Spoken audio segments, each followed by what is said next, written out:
शक्ति महामाया मैया की। आप आपके समक्ष माता रानी के आप आपके सामने प्रस्तुत कर। एक बार दोनों हाथ ऊपर करके भगवान जगह जगह में बनाते हुए मजिल एक ठंडे हुए देने और जगह जगह दोनों हाथ उठा जय जय भगवत माता माता रानी का आशीर्वाद चाहिए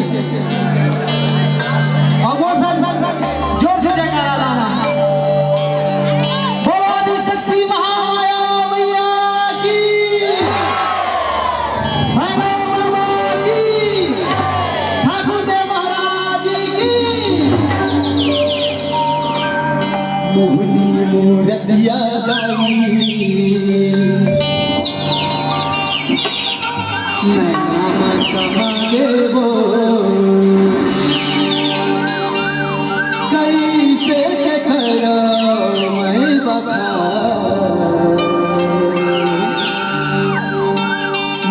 महामाई महिमा हमें तो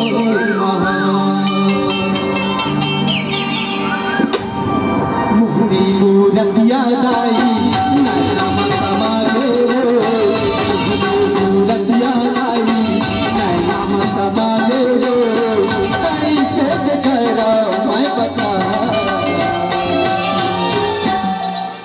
महामाई